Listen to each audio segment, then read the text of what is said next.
அனைவருக்கும் வணக்கம். விழுப்புரம் விஎல்ஏசிஏ சேனலுக்கு உங்களை அன்போடு வரவேற்கிறோம். இன்றைக்கி நம்ம என்ன பார்க்க போகிறோம் அப்படின்னு பார்த்தீங்க அப்படின்னாக்கா, அன்மேரிட் சர்டிஃபிகேஷன், அதாவது முதல் திருமணச் சான்று வந்து எப்படி அப்ளை பண்ணுறது அப்படிங்கிறத நம்ம அன்றைக்கி பார்க்க போகிறோம். ஸோ இதில் வந்து பார்த்தீங்கன்னாக்கா, ஒரு நார்மல் சிட்டிசன் அப்ளை பண்ணுற மாதிரினா அவங்களோட வந்து யூசர் நேம் பாஸ்வேர்டு வந்து க்ரியேட் பண்ணிவிட்டு, ஸோ அவங்க வந்து பார்த்தீங்க அப்படின்னாக்கா அந்த சர்வீஸில் போயிட்டீங்க அப்படின்னாக்கா, ஸோ இதில் ரெவன்யூ டிபார்ட்மெண்ட்டில் போனீங்க அப்படின்னாக்கா, இங்கே வந்து உங்களுக்கு அன்மேரிட் சர்டிஃபிகேட் வந்து உங்களுக்கு கொடுத்துருப்பாங்க. ஸோ இதில் வந்து பார்த்தீங்க அப்படின்னாக்கா என்னென்ன டாக்குமெண்ட் நீங்கள் வைக்கணும் அப்படின்னு பார்த்தீங்கன்னாக்கா, ஃபோட்டோ, அட்ரஸ் ப்ரூஃப் வைக்கணும், ஏஜ் ப்ரூஃப் வைக்கணும், அதுக்கப்புறம் பார்த்தீங்கன்னாக்கா செல்ஃப் டிக்ளரேஷன் வைக்கணும். ஸோ அதர் டாக்குமெண்ட் வேறு ஏதாவது உங்களுக்கு கூடுதல் ஆவணங்கள் ஏதாவது இருந்துச்சு அப்படின்னாக்கா நீங்கள் அதையும் இதில் வந்து ஆட் பண்ணி வைக்கணும்.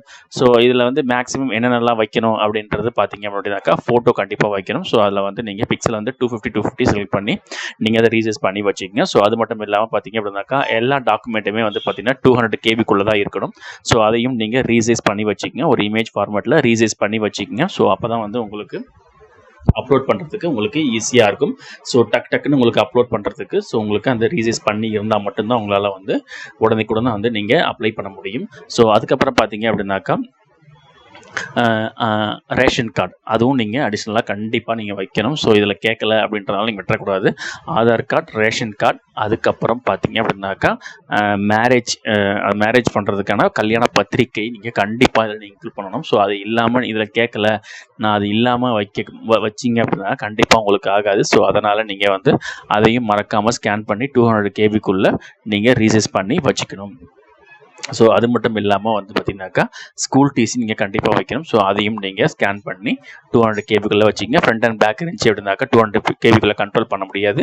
ஸோ அதனால் நீங்கள் வந்து TC1 TC2 2 தடவை நீங்கள் அப்லோட் பண்ணிக்கலாம். அதர் டாக்குமெண்ட்டில் போட்டு நம்ம அப்லோட் பண்ணிக்கலாம்.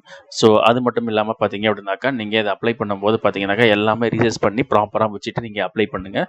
ஸோ வந்து ஃபஸ்ட்டு ஃபோட்டோ அப்லோட் பண்ணணும். அதுக்கப்புறம் பார்த்தீங்கன்னாக்கா ஆதார் கார்டு, அதுக்கப்புறம் ரேஷன் கார்டு, அதுக்கப்புறம் பார்த்தீங்க அப்படின்னாக்கா கல்யாண பத்திரிக்கை, ஸோ அதுக்கப்புறம் பார்த்தீங்க அப்படின்னாக்கா செல்ஃப் டிக்ளரேஷன், அதுக்கப்புறம் உங்களுடைய TC1 TC2 இது எல்லாமே நீங்கள் அப்லோட் பண்ணிட்டு நீங்கள் சப்மிட் பண்ணீங்க அப்படின்னாக்கா ரெஸ்பெக்டிவ் உங்களுடைய VOO, RI, தாசில்தார் இவங்க எல்லாமே அதை வேலிடேட் பண்ணிவிட்டு உங்களுக்கு சர்டிஃபிகேட் இஷ்யூ பண்ணுவாங்க. ஸோ இந்த மெத்தடில் தான் நீங்கள் இதை அப்ளை பண்ணணும். ஸோ இதில் உங்களுக்கு வேறு ஏதாவது டவுட் இருந்துச்சு அப்படின்னாக்கா நீங்கள் கமெண்ட் செக்ஷனில் மென்ஷன் பண்ணுங்கள். கண்டிப்பாக உங்களுக்கான ரெக்டிஃபிகேஷன் நம்ம தரோம். Thank you friends.